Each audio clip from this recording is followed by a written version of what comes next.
आज हमारे देश में किसी भी शादी समारोह का मुख्य आकर्षण ड्रोन है। न केवल फोटोशूट और सेव द डेट आदि के लिए नहीं, बल्कि रियल स्टेट सर्वेक्षण और खेतों पर छिड़काव जैसे अन्य कई क्षेत्रों में भी दिन प्रतिदिन इनका उपयोग बढ़ता जा रहा है। इस प्रकार के वाणिज्यिक उद्देश्य के लिए 4 रोटार वाले क्वाडकॉप्टर का उपयोग किया जाता है। लेकिन कई अन्य तकनीकों की तरह ड्रोन में भी दुनिया का सबसे बड़ा निवेश रक्षा क्षेत्र में है। इसका मुख्य कारण ड्रोन की युद्ध की छवि को बदलने की क्षमता है। इसका एक उदाहरण है 2020 में आर्मेनिया पर अजरबैजान की आसान जीत। एक पूर्व सोवियत राज्य और पारंपरिक सैन्य शक्ति आर्मेनिया को अपने घुटनों पर लाने के लिए अजरबैजान ने ड्रोन का उपयोग कैसे किया? क्या पारंपरिक हथियारों का युग खत्म हो गया है? इस वीडियो में हम यह सब देखेंगे। हाल ही में अमेरिका से भारत द्वारा खरीदे जा रहे नवीनतम MQ-9 रिपर ड्रोन के बारे में भी हम जानेंगे।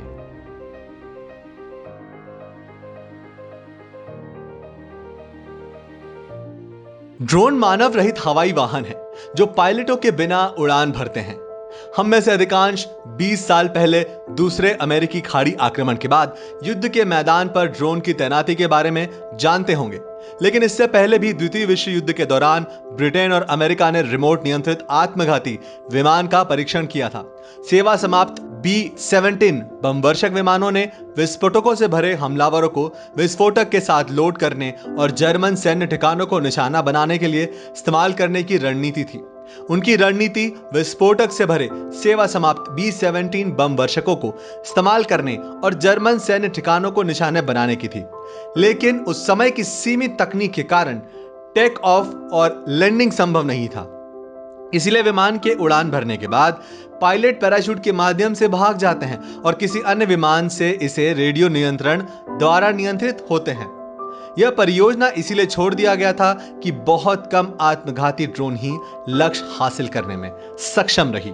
50 और 60 के दशक में बेहतर ड्रोन विकसित करने का प्रयास जारी रहा। आज हम जिस प्रकार के सैन्य ड्रोन जानते हैं वे 1973 में इजराइल में विकसित किए गए थे। ऐसे उड़ने वाले कैमरे का उपयोग करके जो लाइव वीडियो स्ट्रीम कर सकता है, उस साल इजराइल अरब इजराइल युद्ध में ऊपरी हाथ हासिल करने में सक्षम था। 1990 के दशक तक अमेरिकी कंपनियों ने भी उत्कृष्ट सैन्य ड्रोन विकसित किए थे।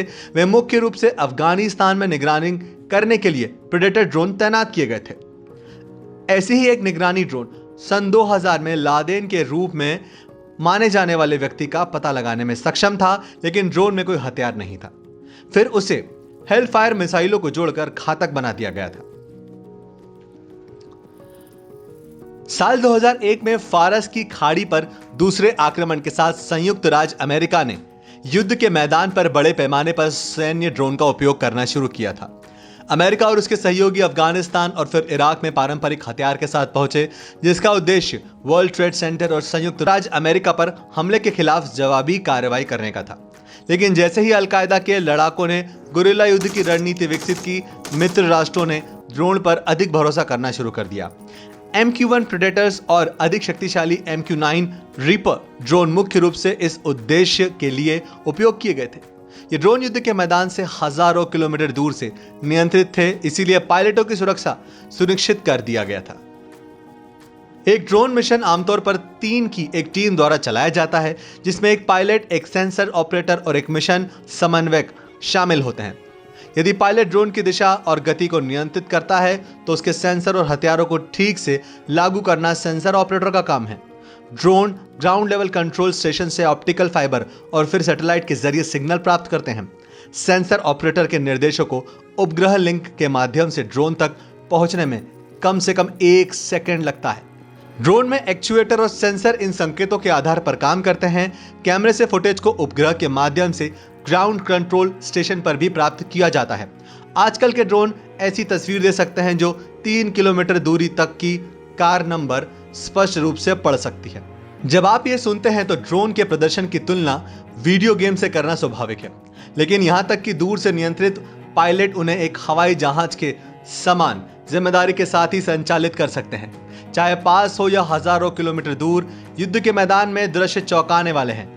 चूंकि ड्रोन से दृश्य बहुत स्पष्ट है, जिससे पायलट के लिए तनाव बढ़ जाएगा, इसलिए युद्ध से लौटने वाले सैनिकों में देखा जाने वाला post traumatic stress disorder drone पायलटों में साधारण है। MQ-9 रीपर ड्रोन 14 घंटे तक आकाश में उड़ने और निरीक्षण करने में सक्षम है। 50,000 फीट की ऊंचाई पर एक या अधिक ड्रोन हफ्तों तक दुश्मन के इलाके में उड़ते रहकर निरीक्षण के बाद मिसाइलें लॉन्च किया जाता है। अमेरिकी सैन्य प्रोटोकॉल के अनुसार ड्रोन हथियारों के उपयोग के लिए अमेरिकी राष्ट्रपति सहित 31 स्तरों की मंजूरी से आवश्यकता पर चलता है। जासूसों और इलेक्ट्रॉनिक्स के जरिए दुश्मनों को निशाना बनाने के बाद ड्रोन के जरिए उसकी निगरानी करें और यदि आवश्यक हो तो दुश्मन का सफाया करें, यही ऑपरेशन का तरीका है। इस तरह से संयुक्त राज्य अमेरिका ने ईरान के जनरल कासिम सुलेमान के खिलाफ 2020 में ड्रोन हमला को अंजाम दिया था। 2020 में आर्मेनिया और अजरबैजान के बीच युद्ध ने इसे स्पष्ट कर दिया कि ड्रोन न केवल दुश्मनों को सटीक निशाना लगाने में सक्षम है बल्कि युद्ध के परिणाम को भी बदल सकता है। नारगोनो काराबाग क्षेत्र को लेकर दोनों देश के बीच 30 साल के पुराने विवाद ने संघर्ष के रास्ते पर इस बात को ले आया। दोनों देश जो 7 दशकों से सोवियत संघ का हिस्सा थे, सोवियत संघ के पतन के साथ स्वतंत्र गणराज्य बन गए। उस समय दोनों देशों के पास रूसी हथियार काफी थे, लेकिन आर्मेनिया का ऊपरी हाथ था। परिणाम स्वरूप आर्मेनिया ने नारगोनो काराबाग के अधिकांश क्षेत्र पर कब्जा कर लिया। पिछले 30 सालों से दोनों देश इस क्षेत्र में भारी सैन्य तैनाती कर रहे हैं। हालांकि दोनों सेनाओं के बीच अक्सर छोटी मोटी झड़पें होती थी, लेकिन कोई भी पीछे हटने को तैयार नहीं था। लेकिन साल 2008 से अजरबैजान अपने तेल के पैसे सेना में भारी मात्रा में निवेश कर रहा था। उन्होंने इस धन का अधिकांश हिस्सा तुर्की और इजराइल से ड्रोन खरीदने पर खर्च किया था। जब सितंबर 2020 में एक और टकराव शुरू हुआ तो दुनिया ने शुरू में सोचा कि यह सिर्फ एक और झड़प थी, लेकिन अजरबैजान की चाल स्पष्ट रूप से नियोजित थी। आर्मेनियाई गोलीबारी के जवाब में उन्होंने लगभग 10 पुराने सोवियत विमान उड़ाए जो विशेष रूप से डिजाइन किए गए थे। इन रिमोट नियंत्रित विमानों को देखकर आर्मेनियाई सेना ने यह महसूस किया कि कुछ बड़ा हमला होने जा रहा है और अपने हवाई रक्षा प्रणालियों के साथ उन पर हमला किया। लेकिन इससे केवल अजरबैजान को आर्मेनियाई रक्षा प्रणाली की स्थिति स्पष्ट होने में मदद मिली। तब तक अजरबैजान ने आकाश में तैनात ड्रोन के साथ उन सभी को नष्ट भी कर दिया गया। आर्मेनिया की सोवियत काल की वायु रक्षा प्रणाली इन आधुनिक ड्रोन के खिलाफ बिल्कुल प्रभावी नहीं थी। इसके अलावा ड्रोन द्वारा टैंक और कंक्रीट रक्षात्मक ब्लॉक के विनाश के साथ अजरबैजान तेजी से आगे बढ़ने में सक्षम था, जबकि आर्मेनिया को भारी नुकसान हुआ, जिसमें टैंक और बख्तरबंद वाहन शामिल थे। अजरबैजान को केवल एक छठा नुकसान हुआ। जैसा कि हमलों के फुटेज अजरबैजान में सोशल मीडिया पर प्रसारित किए गए थे, तब आर्मेनिया की कोई सैन्य या राजनीतिक प्रतिक्रिया संभव नहीं थी। दिनों के भीतर आर्मेनिया को युद्ध विराम स्वीकार करने और कब्जे वाले क्षेत्र से हटने के लिए मजबूर होना पड़ा। यह युद्ध दुनिया को जो संदेश दे रहा है वह स्पष्ट है। ड्रोन ने रणभूमि की छवि पूरी तरह बदल दी है। केवल पारंपरिक हथियारों पर ध्यान केंद्रित करने वाली सेना ड्रोन प्रौद्योगिकी में महारत हासिल करने वाले प्रतिद्वंदी के खिलाफ प्रभावी ढंग से बचाव करने में सक्षम नहीं होगी। हमें यह स्वीकार करना होगा कि भारत अभी भी ड्रोन तकनीक में बहुत पीछे है। DRDO की कई परियोजनाएं हमें भविष्य में लाभान्वित कर सकती है, लेकिन हम देश की सुरक्षा के लिए तब तक इंतजार नहीं कर सकते। यह मांग इस तथ्य के साथ तेज है कि चीन के पास बेहतर ड्रोन है और पाकिस्तान तुर्की से ड्रोन प्राप्त कर सकता है। इन सब के मद्देनजर भारत ने तुरंत अमेरिका से 30 MQ-9 रीपर ड्रोन खरीदने का फैसला किया। भारत न केवल कश्मीर और लद्दाख में बल्कि समुद्री निगरानी में भी इसका इस्तेमाल कर सकता है। इसके अलावा भारत ड्रोन विरोधी तकनीक पर भी ध्यान केंद्रित कर रहा है। DRDO द्वारा विकसित एंटी ड्रोन प्रणाली को हमारी सेना में शामिल किया जा रहा है। भारत को इस क्षेत्र में भी तेजी से आगे बढ़ने की जरूरत है।